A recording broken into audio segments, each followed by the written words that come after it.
আসসালামু আলাইকুম বন্ধুরা। একদিকে সীমান্তে আমাদের বিজিবির বীরোচিত ভূমিকা আপনারা দেখেছেন। আন্তর্জাতিক আইন লঙ্ঘন করে অস্ত্র হাতে বাংলাদেশের সীমানার ভিতরে ঢুকে বাংলাদেশি কৃষকদেরকে ধরে নিয়ে যাওয়ার ধৃষ্টতা দেখিয়েছিল বিএসএফের একজন সদস্য। তখন স্থানীয় জনতা প্রতিরোধ গড়ে তোলে এবং খবর পেয়ে পার্শ্ববর্তী বিজিবি ক্যাম্পের সদস্যরা সেখানে যায় এবং ওই ঢুকে পড়া চোরকে ধরে ফেলে।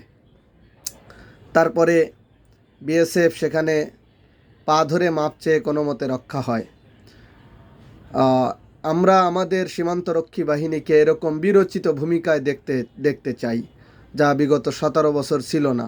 আলহামদুলিল্লাহ, এই বীরোচিত ভূমিকার জন্য বিজিবি সদস্যদেরকে ধন্যবাদ, এবং ওরা যেন কখনো আমাদেরকে দুর্বল ভেবে আমাদের সাথে আইন লঙ্ঘনের মতো ধৃষ্টতা না দেখায়। ধন্যবাদ, স্যালুট বিজিবি সদস্যদেরকে। বন্ধুরা, এরপরে আরেকটি বিষয় অত্যন্ত ভাইরাল হয়েছে। সেটি হলো অভিনেতা কৌতুক অভিনেতা সিদ্দিক জনতার হাতে ধুলাই খেয়ে পুলিশের হাতে গ্রেপ্তার হয়েছে। এই সিদ্দিক ফ্যাসিবাদের দালালি করতে গিয়ে, ফ্যাসিস্টকে খুশি করতে গিয়ে এখনও কোনো জঘন্য ভাষা নাই যা প্রয়োগ করেনি বেগম খালেদা জিয়া এবং তারেক রহমান সম্পর্কে। এমনকি তাদের ফাঁসি পর্যন্ত চেয়েছিল।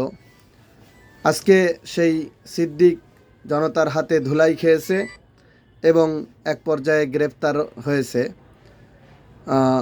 ফ্যাসিবাদকে প্রশ্রয় দেওয়া চলবে না, বরং এভাবেই 5ই আগস্ট তথা আগস্ট বিপ্লবে উদ্বুদ্ধ হয়ে সকল ফ্যাসিবাদের দোসর এবং ফ্যাসিবাদের বিরুদ্ধে আমাদেরকে ঐক্যবদ্ধ, প্রতিবাদী এবং বিক্ষুব্ধ থাকতে হবে। ওদের সাথে আপোষ করবার কোনো সুযোগ নেই।